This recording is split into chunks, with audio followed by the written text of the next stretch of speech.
여러분 안녕하십니까? 선거와 나침반 선거방송 토론 오늘 진행을 맡은 오미영입니다. 반갑습니다. 우리나라에서 후보자 TV 토론회가 의무화된 것은 지난 1997년이었습니다. 그리고 2004년에 공직선거법이 개정되면서 한국의 선거운동은 바야흐로 오프라인에서 온라인 미디어 선거로 전환됐죠. 선거 공영제 일환으로 도입된 후보자 초청 선거 방송 토론, 이 제도는 정말 그동안 의미 있는 발전을 거듭해오면서 많은 사회적 역할을 감당해왔다고 생각합니다. 오늘 이 시간에는 선거방송 토론의 역사, 그동안 해온 많은 일들, 역할, 이런 모든 얘기를 담아서 에피소드까지 함께 여러분께 상세한 정보도 나누고 또 재미도 함께 나눴으면 합니다. 지금 두 분 제 옆에 나와 계신데 한 분 한 분 소개해드리겠습니다. 중앙선거관리위원회 선거연수원의 이종희 교수님 소개해드리겠습니다. 안녕하세요. 네. 그리고 성경섭 위원님 나와주셨습니다. 안녕하세요. 네, 반갑습니다.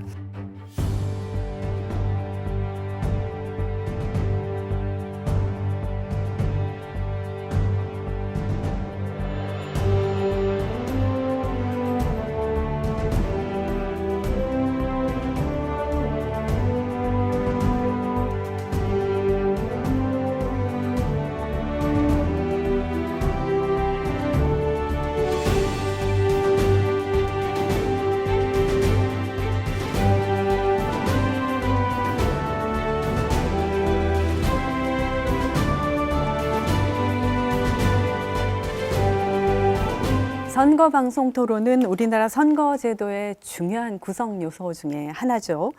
선거운동 방법으로 등장한 시점은 1987년 제13대 대통령 선거부터라고 할 수가 있겠습니다.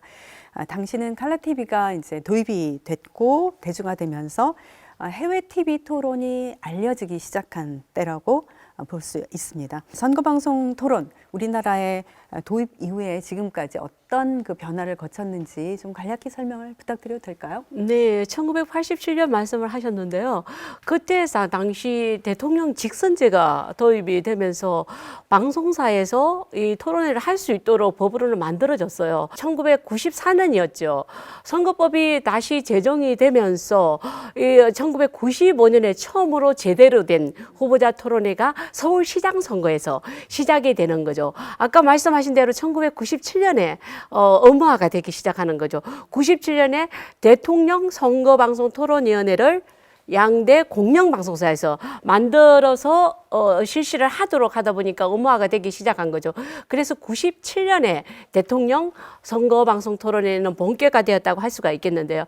그리고 아무래도 처음으로 이 대통령 선거방송 토론을 몇 번 하다 보니까 이게 아직은 기계적인 그런 토론 방식의 문제점, 이런 여러 가지의 문제점이 제기하다 보니까 연구에 착수를 하게 되었습니다. 그래서 각계각층을 의견도 수렴을 하고 국회의 논의 과정도 거쳐서 2004년에 선거방송 토론위원회가 상설화되는 그런 역사를 가지고 있습니다. 네, 저는 95년 당시에 그 조순 후보가 TV 토론했던 그 장면 기억이 나요. 예전에 약간은 조금 익숙치 않은 환경이었는데 이렇게 시간이 흘러서 이제는 국민 모두가 다 인정하는 TV 토론회가 됐구나, 이런 여러 가지 소회가 있네요. 선거방송 토론을 좀 한눈에 볼 수 있는, 비교할 수 있는 화면이 있는데 이 사진 보시면 좀 굉장히 격세지감 느껴지지 않으세요? 네. 어떠세요, 위원님? 이제 농촌 지역에서 주로 사진에서 보시면 이제 고무신 선거, 막걸리 선거.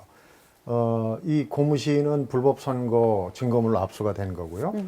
유세장 한 켠에 이제 그 쌓여 있는 막걸리통, 무슨 용도로 쓰일지 짐작이 갑니다. 이런 이제 불법 타락 선거, 금권 선거는 돈을 받으면 50배의 과태료를 물린다. 이 폭탄 과태료 조항이 삽입된 선거법이 채택이 되면서 대전환기를 맞게 됩니다. 그래서 이제 그때부터 돈이 들지 않는 선거를 해야 되겠다. 과연 어떻게 해야 되겠느냐. 여기서부터 이제 선거방송 토론이라는 게 선거의 하나의 필수적인 어떤 제도로 자리 잡게 되는 그런 과정이라고 볼 수 있습니다. 예. 예전의 기억을 떠올리면 고무신을 받고 어떻게 안 찍어주니? 이런 어르신이 계셨어요. 그런 것에 비하면 선거방송 토론이 사회적으로 얼마나 좋은 영향을 미쳤는가도 알게 되는데 과거에는 그러니까 운동장에 사람을 모아놓고 유세를 했단 말이죠. 그것이 그렇죠. 이제 선거방송 토론으로 전환된 이 개념의 전환 자체가 사실 획기적인 상당한 거죠. 것이죠. 예. 네.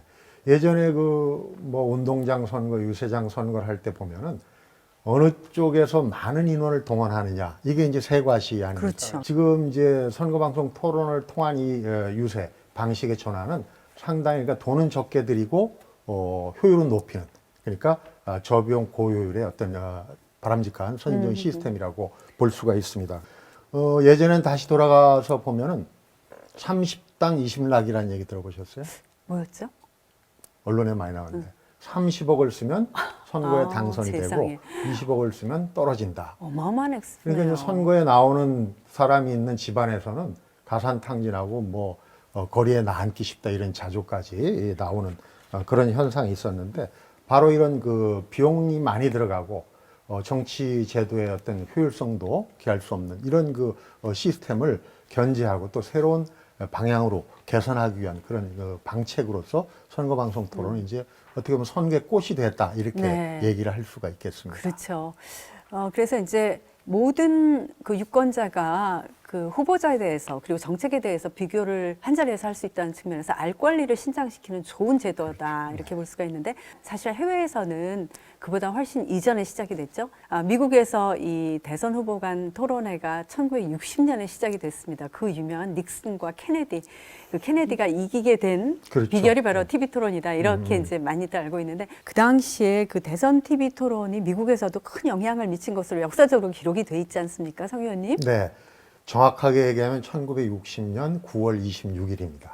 이 정치사적으로 혹은 그 저널리즘, 미디어사에서도 이날은 굉장히 획기적인 날이에요. 말씀하셨듯이 케네디하고 닉슨이 붙었어요. 당시 미국 인구의 한 3분의 1 정도, 7천만 명이 저녁 때 이제 TV에 앉아서 토론을 봤다고 합니다. 근데 두 후보가 굉장히 대비적인 모습을 보였어요. 케네디는 아주 그 짙은 색 옷을 입고 그 햇볕이 그을린 듯한 아주 건강한 얼굴.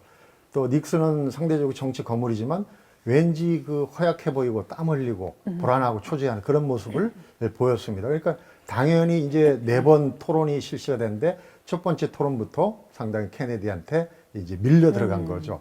The candidates need no introduction. The Republican candidate, Vice President Richard M. Nixon, and the Democratic candidate, Senator John F. Kennedy. This is a great country, but I think it could be a greater country. And this is a powerful country, but I think it could be a more powerful country. Mr. Nixon, would you like to comment on that statement? I have no comment. The next question, Mr. Novak. 왜 그랬냐? 나중에 평론가들이 얘기를 하는데 케네디는 이제 아무래도 젊은 세대니까 뉴미디언 TV의 속성을 잘 알고 있다 이거예요. 그래서 거기에 맞는 언어도 구사하고 복장이나 제스처도 참 재치 있게 잘했다. 그런데 케네디도 나중에 얘기하기를 이번 선거의 전환점, 터닝 포인트는 TV 토론이었다 이렇게 얘기를 합니다. 이 TV 토론을 기점으로 해서 이제 세계 각국에 선거 방송 토론이 이제 도입이 되게 됩니다. 그래서 미국의 TV 선거 토론은 일종의 이제 교과서적인 역할을 하게 된 거죠. 우리나라도 이제 그런 영향을 받아서 1987년입니다. 87년 13대 대선에서 후보 토론, 이제 언론인 단체죠. 관훈클럽에서 녹화 중계를 해가지고 지상파에 대대적으로 보도가 돼서 야, TV 토론이라는 게 상당히 필요하구나. 선거의 제도로서 필요한 장치구나 하는 그런 인식을 높이는 계기가 된 게 그 시발점이 말하자면 미국의 TV 토론, 대선 토론이다 이렇게 볼 수 있습니다. 이 케네디 토론이 사실상 독일에도 상당히 영향을 미치게 됩니다. 그때 당시에 서베를린의 시장이 빌리 브란트였어요. 근데 빌리 브란트가 상당히 케네디하고 돈독한 그런 유대 관계를 가지고 있었죠. 그러다 보니까 그대로 그 이미지 전략을 받아서 선거 전략으로 써먹는 거죠. 근데 문제는 빌리 브란트가 나도 TV 토론을 한번 해봐야 되겠다 하고 아데나워 총리였어요. TV 토론을 하자 했더니 그때 그분은 연세가 좀 많으셨죠. 거절합니다. 독일의 토론 문화가 정착되는 데는 그만큼 오랜 시간이 독일에서 걸렸다 이런 말씀을 드리면서 그러면 지금은 어떻게 진행이 되고 있느냐. 우리하고는 다릅니다. 사회자가 4사람이 나와요.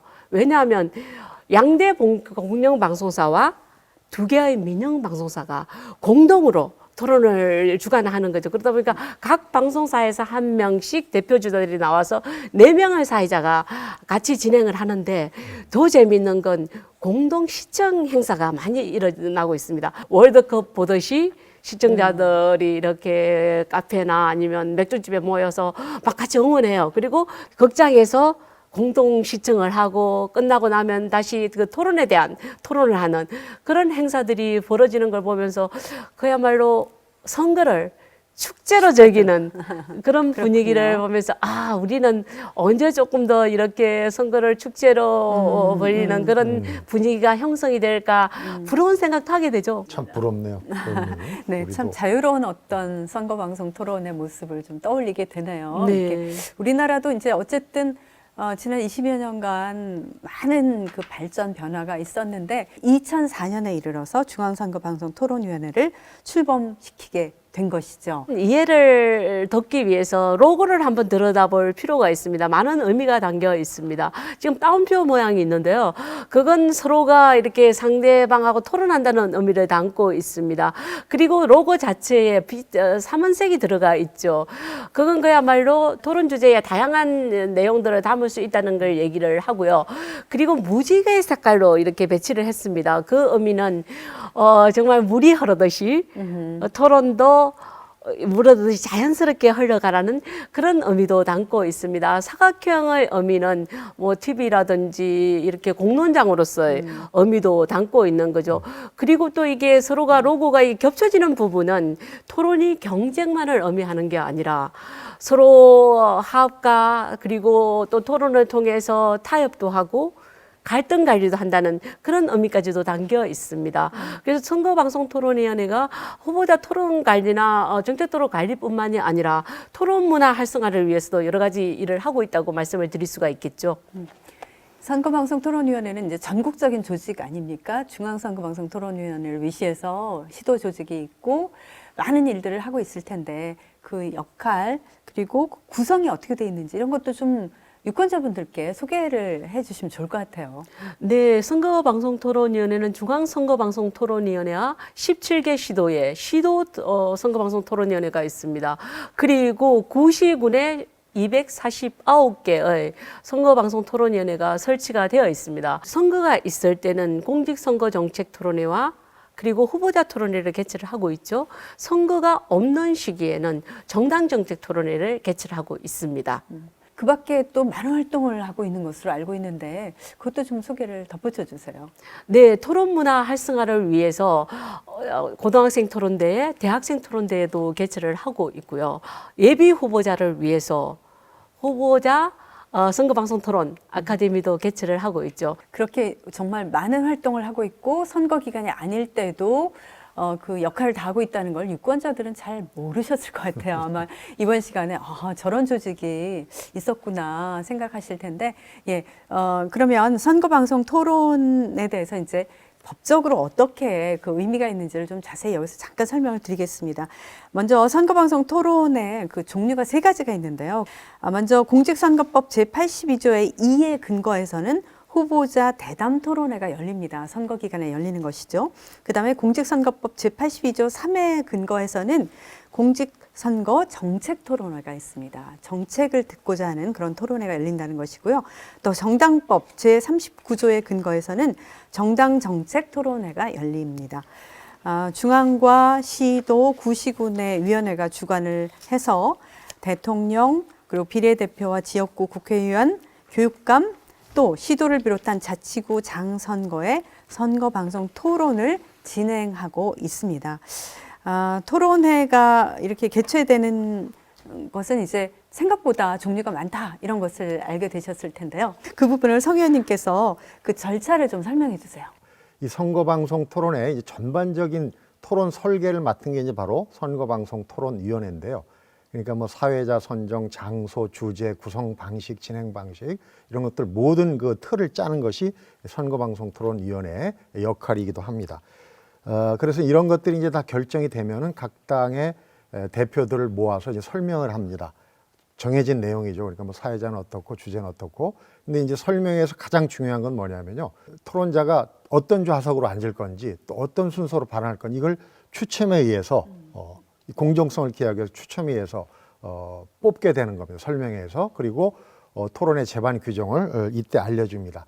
그래서 선거방송 토론회의 역할은 여기서 그치는 것이 아니라 실제로 방송이 생방송으로 진행되는 동안에는 현장에 나가서 모니터링을 하면서 돌발 상황에 대비를 하고 또 토론회가 끝나면 토론 전반에 대한 평가 작업과 함께 다음엔 어떤 부분을 더 개선해야 될 것인가 하는 이런 개선 방안을 또 논의하는 그런 절차를 가지게 됩니다. 예, 상당히 그러니까 아주 치밀한 준비 작업이 필요한 것이 선거방송 토론이라고 네, 생각하시면 될 것 같은데 유권자 여러분께서는 사회자는 그럼 누가 선정하지? 어떻게 선정했을까? 그다음에 주제는 어떻게 고르나? 진행 방식은 조금씩 달라지는 것 같은데 그건 무슨 근거지? 이렇게 생각하실 수도 있을 것 같아요. 네. 그것도 좀 설명해 주시죠. 우리 현실에서는 사실 뭐 미국 TV 토론처럼 완전히 뭐 자유 토론, 그야말로 그 설전을 벌이는 그런 토론을 기대하기는 좀 어렵습니다. 왜냐하면 공정하게 기회를 줘야 된다. 사회자 선정부터 들어가면요, 사회자가 이념적으로 편향이 되면 안 되겠죠. 그래서 사회자가 정당에서 활동한 경력이 있는지 사회자 선정에 특히 신경을 씁니다. 중립적으로 진행할 수 있는. 그래서 가장 중요한 건 토론 주제인데요. 되도록이면 그 선거에 유용한 정보를 제공하고 유권자들의 관심을 살 수 있는 주제를 선정하기 위해서 사전에 중앙선거방송토론위원회는 설문조사를 통해서 주제와 또 질문 내용 등을 받아가지고 그것을 구체적으로 진행에 반영을 하고 있습니다. 네. 그리고 그 후보자 초청 토론회를 진행을 할 때 그럼 초청 대상자 선정을 어떻게 하느냐? 사실 이제 뭐 선거마다 그 입후보하시는 분들은 한두 분이 아니잖아요. 그러니까 그 선정 요건에 대해서도 사실은 상당히 많은 관심이 있고 또 불만을 가질 수도 있을 것 같아요. 모든 후보자가 한 자리에 앉아서 토론을 하면 좋겠죠. 현실적으로 쉽지 않습니다. 그래서 법으로 정해져 있습니다. 먼저 의석수를 보는 거죠. 국회에서 5석 이상을 가진 정당이 추천한 후보자는 참석 대상이 됩니다. 그리고 직전 선거의 득표율도 보는 거죠. 그래서 직전 선거에서 3% 이상을 득표한 정당이 추천한 후보자도 되고요.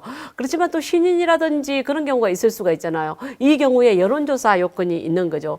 그리고 국회의원 선거나 지방선거에 있어서는 그 지역에서 출마를 해서 10% 이상을 그 득표율을 획득을 했으면 그만큼 인지도도 있고 그리고 유권자의 알 권리를 충족시킬 수 있는 그런 후보자라고 생각을 하는 거죠. 그런 기준에 의해서 후보자가 초청이 되는데요. 그러면 초청이 되지 않는 초청 대상에 해당되지 않는 후보자들은 어떻게 하느냐?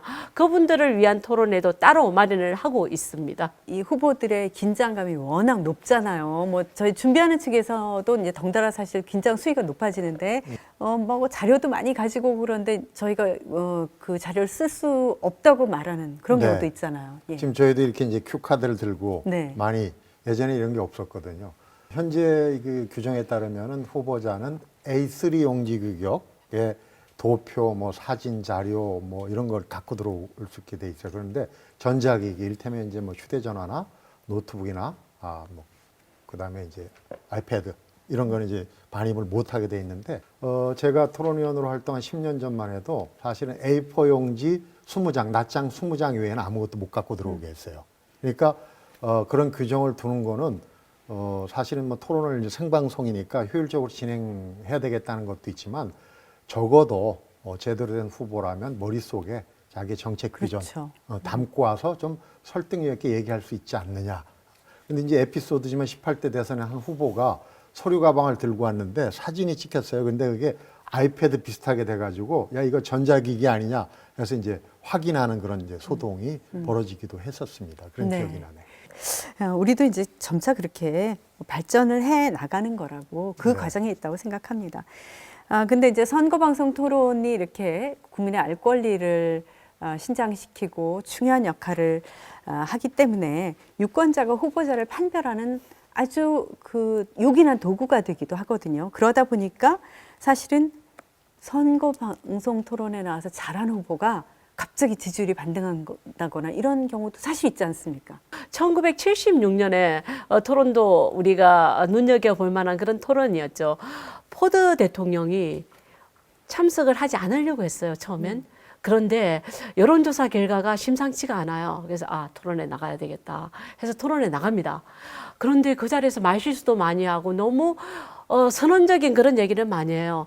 그러다 보니까 끝나고 나서 반응이 좀 합리적이지 못하다. 그렇게 해서 신뢰도가 더 떨어졌던 그런 케이스가 있습니다. 그래서 재선에 실패를 하게 되죠. 그리고 또 레이건 대통령 같은 경우에는 또 토론을 상당히 잘 활용한 그런 측면이 있었습니다. 레이건 대통령은 나이가 너무 많지 않느냐는 그런 질문을 받았을 때 반응을 내가 상대 후보가 어리다고 경험이 부족하다고 해서 그것을 정치적인 도구로 쓰지는 않겠습니다. 이렇게 답변을 해요. 그래서 그 자리에 있던 사람들이 정말 다 같이 웃으면서 이런 장면들이 그대로 송출이 되었죠. I recall yet that President Kennedy had to go for days on end with very little sleep during the Cuba Missile Crisis. Is there any doubt in your mind that you would be able to function in such circumstances? Not at all, Mr. Truitt, and I want you to know that also I will not make age an issue of this campaign. I am not going to exploit for political purposes my opponent's youth and inexperience.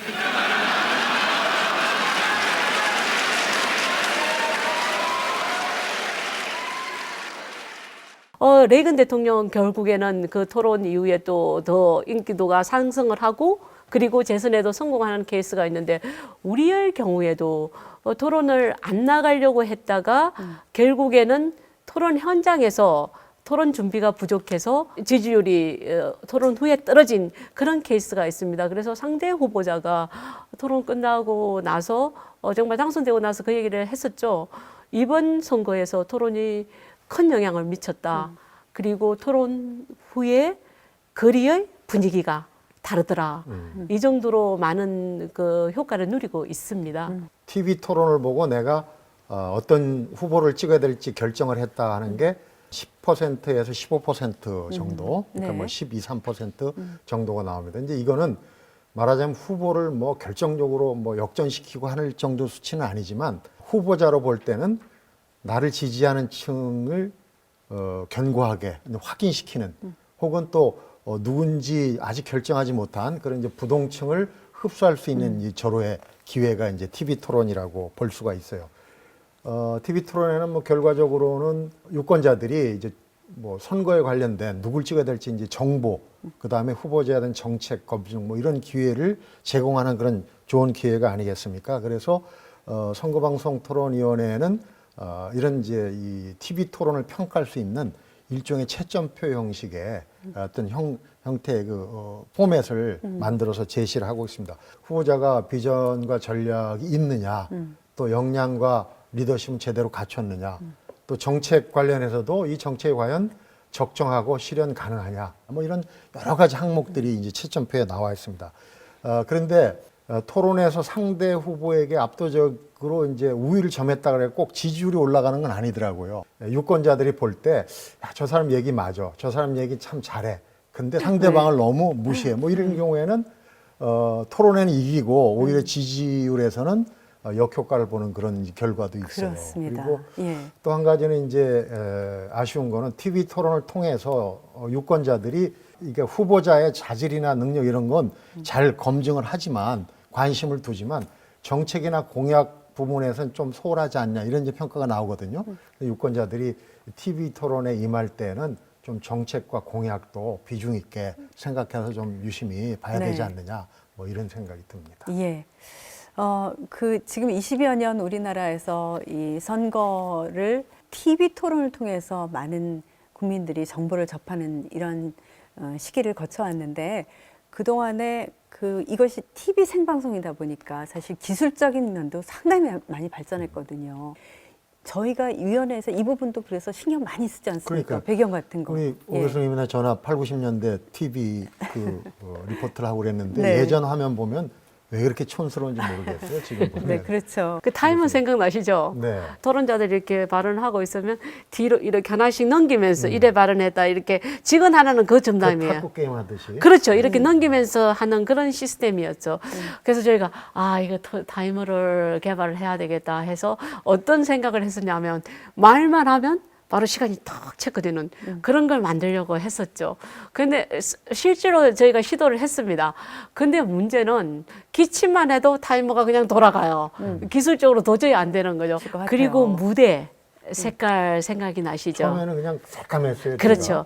까만 색깔이었는데 제 생각에는 이 까만색이 적합하지 않다는 생각을 한 거죠. 왜냐하면 대부분의 후보자들도 짙은색 양복을 입고 나오는데 무대 색깔까지 까만 거예요. 그래서 제가 그야말로 모든 세계적인 토론을 다 들여다봤죠. 다 들여다봤더니 까만색 쓰는 나라가 거의 없어요. 2010년 영국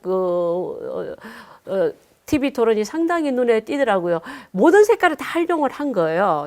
그야말로 그거를 그대로 캡처를 떠서 다니면서 강의 현장에서 여러분 색깔을 회피하려고 하지 말고 모든 정당 색깔을 한번 사용해서 이쁘게 만드는 건 어떨까요? 했더니 의외로 거기에 대해서 많이들 이해를 하셨어요. 그래서 지난 대선에 정말 변화가 많이 또 일어나서 그때는 상당히 감동을 받았었죠. 이렇게 토론의 역사는 점점 진화되고 있다. 이 선거방송 토론을 진행하다 보면 후보자들끼리 신경전이 워낙 심하고요. 그리고 뭐 생방송 상황이라든지 이런 아주 일촉즉발에 해당하는 그런 상황도 많았는데 규정에는 또 그런 세세한 것까지 미처 못 다루는 경우가 있지 않습니까? 토론을 진행을 하다가 후보자가 자리를 이탈한 경우가 있습니다. 그래서 토론회 중에 나갔다가 다시 들어왔어요. 그리고 자리에 앉아서 유권자 여러분, 제가 제대로 토론 준비를 못해서 오늘 토론이 원활하지 못했습니다. 다음에는 더 좋은 모습 보여주겠습니다 하고 토론이 다 끝났죠. 그 후보 관계자들은 정말 큰일 났다는 생각을 하게 된 거죠. 그래서 저에게 전화가 왔어요. 토론을 다시 하면 안 되겠느냐 하고 요청을 한 거죠. 그래서 제가 토론은 편집 없이 나가는 거 알고 계시죠? 상대 후보자가 그 제안을 받아들일까요? 그랬더니 받아들이지 않겠네요. 이렇게 해서 다 이제 끝나고 나서 그 이후에 관리 규정을 도입을 하면서 그 부분도 저희가 넣었죠. 그래서 자리를 임의로 이탈한 경우에는 다시 토론회장에 입장을 할 수 없도록 해서 그 참석하신 분들만 토론을 계속 진행하는 형식으로 그렇게 하는 걸로 바뀌었죠. 그리고 또 하나 아마 성 의원님 가장 많이 기억에 남으실 거예요. 토론회 당일 아침에 사퇴를 한 경우가 있었죠. 그죠? 네. 긴급위원회가 열리고 결정을 하고 공표하고 뭐 시나리오 큐시트를 그날 쓰느라고 다시 쓰느라고 정말 긴박하게 움직이는 그런 난리가 상황이었죠. 났었죠. 네, 난리가 났었죠. 그리고 더 큰 문제는 사퇴를 했기 때문에 의자를 빼버린 거죠. 빼고 이렇게 했는데 방송 직전에 항의가 들어왔었죠. 그죠? 모후 정당에서. 그래서 위원회의가 열렸습니다. 위원회의에서 회부를 했더니 어떻게 설명을 했느냐 해서 설명을 할 때는 당일날 사퇴를 하는 경우에는 좌석은 비치를 하는 걸로 안내가 되었습니다고 했더니 그러면 그대로 가자. 그래서 의자를 다시 갖다 놓은 거예요. 이렇게까지 물밑에서 치열한 그 접전이 있을 줄은 아마 유권자들은 모르셨을 것 같습니다. 자, 그러면 지금부터는 후보자들을 위한 선거방송 토론 전략을 좀 여기서 잠깐 또 알려드릴까 해요. 유권자들뿐만이 아니라 선거방송 토론은 후보자들 측면에서도 배워야 할 부분이 있거든요. 그래서 어떻게 말을 하는가, 스피치에 대한 부분, 화법이죠. 그리고 어떤 자세로, 어떤 표정으로 이런 것들에 대해서 상당히 관심들이 높으실 텐데, 예를 들어서 이제 지난 대선에서 그 시도됐던 스탠딩, 서서 하는 후보자 방식에서는 실제로 자세 같은 것이 상당히 좀 중요한 전달력을 주었지 않는가 이렇게 판단이 되거든요. 이 방송 스튜디오에서 지금처럼 이 카메라 앞에 피사체가 된다는 거 얼마나 긴장된 일인지. 네, 우선 결론적으로 원포인트는 그겁니다. 카메라를 의식하지 마라. 참 어려운 얘기예요. 가장 자연스럽게 하려면 카메라를 의식하지 마라. 근데 중요한 거는 우리 선거방송 토론의 진행 방식을 숙지하는 거. 우리 그 선거방송 토론의 기본 방식은 그거지 않습니까? 토론 순서가 주어진다. 시간은 동일하다. 그 다음에 이제 뭐 공통 질문과 또 개별 질문이 있다. 상호 토론이 있다. 뭐 이런 이제 이 독특한 우리만의 그 토론 방식에 대한 이해를 확실히 해야 된다는 거. 이제 그건 뭐 미리 설명을 토론위원회에서 해주지만 평소에 좀 숙지를 해야 된다는 거죠. 일반 토론하고 다르기 때문에. 그다음에 이제 또 하나 중요한 거는 주도권 토론입니다. 주도권 토론이라는 거는 주도권을 가진 후보자가 상대 후보를 지명해서 토론을 벌이는데요. 자기 발언 시간과 상대 발언 시간이 전부 주도권을 가진 후보자의 시간에서 차감이 됩니다. 그러니까 주도권을 가지고 토론을 진행을 잘 하지 못하게 되면은 자기 시간을 뺏기게 되는 거죠. 그래서 적절하게 주도권을 가지고 상대방을 검증하고 또 내 자신의 비교 우위의 장점을 드러낼 수 있는 이제 이런 토론입니다. 근데 왕왕 보면은 주도권 토론을 하다가 상대방의 말을 끊질 못해가지고 시간을 뺏기는 경우가 있어요. 이런 경우에는 답변 잘 들었습니다. 제가 다음 질문을 해도 될까? 이렇게 이제 끊어줘야 됩니다. 아니면 상대방이 줄줄줄 얘기하면 자기 시간이 다 가버리는 거죠. 그 다음에 또 흔치 않은 경우지만 역공을 당하는 거예요. 상대방이 역질문을 해가지고 자꾸 질문하면은 결국은 자기 시간 내에서 소비가 되기 때문에 그런 경우도 지금은 제가 질문한 시간입니다. 라고 단호하게 얘기를 해서 주도권을 유지하는 게 굉장히 중요합니다. 또 하나 참고로 말씀을 드리면 서두 발언과 마무리 발언은 다 머릿속에 외워가지고 카메라를 보면서 얘기하는 게 유권자들과 이제 소통한다는 그런 느낌을 줍니다. 자꾸 원고에 의존하다 보면 저 사람은 정리가 안 된 거 아니냐 자꾸 내려다보면 그래서 외워서 하는 게 좋고요. 마무리 발언의 경우에는 보통 뭐 한 1분 반 정도 안팎에 주어지는데 토론 진행이 늘어지면 이게 갑자기 줄어듭니다. 뭐 30초만 해달라. 혹은 이제 토론이 좀 빨리 진행이 되면 2분 해달라. 뭐 이러기 때문에 마무리 발언은 정해진 시간 1분 반이라더라도 뭐 2분짜리 혹은 1분짜리 이렇게 여러 가지 포맷으로 준비를 해 두시는 게 좋습니다. 그 다음에 이제 이 카메라 앞에 서는 자세, 이거 굉장히 중요합니다. 아무 데서나 들을 수 없는 얘기인데요. 스튜디오에 들어가면 카메라가 여러 대가 쳐다보고 있어요. 굉장히 긴장이 됩니다. 그러면 카메라에 어디를 쳐다봐야 되느냐? 통상적으로 카메라 렌즈의 하단을 쳐다보라 이렇게 조언을 합니다. 왜냐하면 눈이 치켜뜨는 모습이 나오거나 내리까는 모습이 나오면 굉장히 보기 흉하거든요. 그래서 렌즈 하단 부분을 봐라.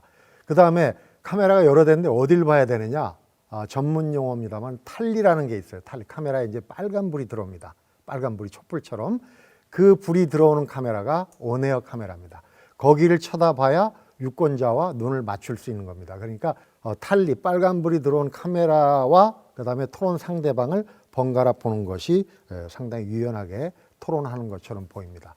또 한 가지 중요한 거는 우리도 지금 이제 이 큐카드를 들고 있습니다만 후보자들이 손을 어떻게 놔야 되느냐 이거 상당히 어색해요. 그렇죠. 그냥 뭐 벌려 잡는다든지 세워 잡는다든지 굉장히 이상하죠. 그래서 통상적으로는 가지런히 마주 잡거나 혹은 필기도구를 잡고 상대방의 토론 내용을 메모한다든지 이런 이제 자연스러운 자세를 취하는 게 좋고요. 항상 방송에 출연할 때는 전문가들의 의견을 구해서 방송에 잘 나오는 아무리 좋은 옷도 방송과 안 맞으면 굉장히 싸구려 옷으로 보일 수도 있어요. 그러니까 특히 이제 분장 같은 경우는 방송사에서 전문가들이 해주는 그런 분장에 의존하는 게 상당히 좋습니다. 처음 방송 나가시는 분들은 핀 마이크를 착용을 하고 만지는 경우들이 있습니다. 그럴 경우에는 소음이 발생을 할 수가 있고요. 전문 용어는 쉽게 풀어쓰고 통계 수치는 꼭 필요한 부분에만. 그렇습니다. 그래서 그 토론회에 이런 좀 그 TV라는 매체를 이용하는 것 때문에 후보자들이 궁금해하거나 또 이제 실무자에게 요구하거나 이런 것들도 상당히 많게 마련인데 기억나는 그런 가장 그 문의가 많았던 거라든지 그런 어떤 게 있었을까요? 토론에 참석하지 않으면 어떻게 되나요? 이 얘기 많이 듣습니다. 네. 어떻게 될까요? 토론에 참석하지 않았을 경우에 과태료 조항이 생겼죠. 그래서 1,000만 원 이하의 과태료가 부과가 되게 되는데 과태료는 그냥 뭐 돈 내서뿐만이 아니라 법을 어겼다는 그런 상징적인 의미가 있기 때문에 과태료 조항이 들어오고 나서 상당히 불참 횟수가 줄어든 건 사실입니다. 그리고 또 많이 들어오는 얘기 중에 하나는 어깨띠 같은 거 착용이 가능합니까? 네. 그런 얘기도 들어오죠. 그래서 관리 규정에도 그 조항도 넣었습니다. 통상적인 배지라든지 장신구는 다 착용을 할 수 있게 하고 선거법에서 허용하는 어깨띠라든지 선거 운동용 위도 점퍼 같은 점퍼 거. 같은 네. 것도 허용이 됩니다. 그리고 또 이제 조금 현장에서 주제 또 진행 방식을 물어보는 그런 경우도 있습니다. 너무 바쁘게 또 준비를 하다 보니까 준비가 안 된 케이스라고 할 수가 있는데 미리 좀 준비를 하셔야 된다. 그런 말씀을 드릴 수가 있겠습니다. 선거와 나침반 선거방송 토론에 대해서 오늘 좀 집중적으로 알아보고 있습니다. 이제 거의 마무리할 시간이 다 돼가는데 그 토론 문화 활성화라는 측면에서도 얘기를 꼭 해봐야 될 것 같습니다. 우리나라 이 토론 문화 활성화를 위해서 유권자 후보자들에게 각각 좀 하고 싶은 말씀들이 많으실 것 같아요. 저는 크게 세 가지 측면을 꼽고 싶습니다. 첫 번째로 토론의 역동성의 문제입니다. 법정 토론의 한계상 공정성을 강조할 수밖에 없는 그런 측면이 있죠. 그러다 보니까 역동성이 떨어질 수 있습니다. 그렇지만 또 같은 진행 방식이어도 토론자들이 진행 방식을 제대로 숙지를 하지 못한 경우에 역동성이 더 떨어지는 현상이 나타나고 있습니다. 그래서 역동성을 살리기 위해서는 먼저 후보자들은 진행 방식을 제대로 이해를 하고 주제에 대한 정말 충실한 준비가 필요하다는 생각을 하면서, 그리고 방송사에서는 조금 더 카메라 샷이나 샷을 구성이나 화면 전환 빈도수를 통해서도 역동성을 살려주시기를 당부를 드리고요. 그리고 두 번째는 내용의 유용성입니다. 서로 인신공격을 한다든지 비거방을 한다든지 할 경우에는 내용의 유용성을 살릴 수가 없죠. 그러다 보니까 정책 토론에 임해 주시기를 바랍니다. 유권자들을 위해서는 알려야 하는 의무도 지고 있는 거죠. 그래서 쉽게 설명하고 정책 토론이 될 수 있도록 임해 주시기를 바라고, 마지막으로는 시청 접근성에 대한 부분인데요.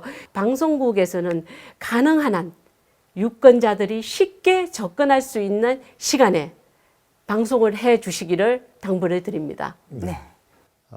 우리 선거방송 토론에 본격 도입된 지가 이제 올해로 26년입니다. 그러니까 청년기를 지나서 이제 성년기에 접어들었다. 우리 토론 문화도 많이 발전했고 방송 토론의 시스템도 많이 개선이 되었거든요. 그런데 선거방송 토론이 이 꽃을 피우기 위해서는 이제 우선 뭐 후보자들도 열심히 준비를 해야 되겠고, 또 유권자들은 또 이제 더욱더 관심을 갖고 지켜봐야 되지 않나. 그래서 이번 그 선거방송 토론을 통해서 또 역사에 소담한 그런 꽃 한 송이를 또 피웠으면 하는 이제 개인적인 바람이 있습니다. 이제는 모든 국민이 유권자 의식을 충실히 갖추고 있고 그 모두가 똑똑한 선거에 임하고 있는 시대로 접어들었다. 그 몇십 년 사이에 정말 감회가 새롭다는 생각을 했어요. 그리고 선거방송 토론이 그만큼 역할과 기능을 했구나, 이런 걸 다시 한번 확인할 수 있었다고 생각을 합니다.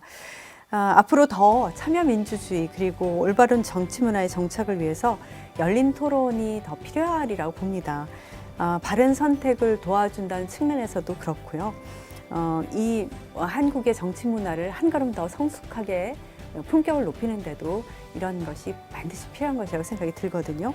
이런 열린 토론에 일조하고 있는 선거방송 토론, 유권자 여러분의 지속적인 관심과 격려, 사랑이 꼭 필요하다고 생각이 듭니다. 오늘 저희가 준비한 내용은 여기까지인데 아마 선거방송 토론에 대해서 더 궁금하신 내용도 있으실 겁니다. 그럴 때는 자세한 내용이 중앙선거방송토론위원회 홈페이지에 다 게시가 되어 있습니다. 참고를 하시면 되겠습니다. 오늘 함께 말씀 나눠주신 두 분 감사드립니다. 반가웠습니다. 감사합니다.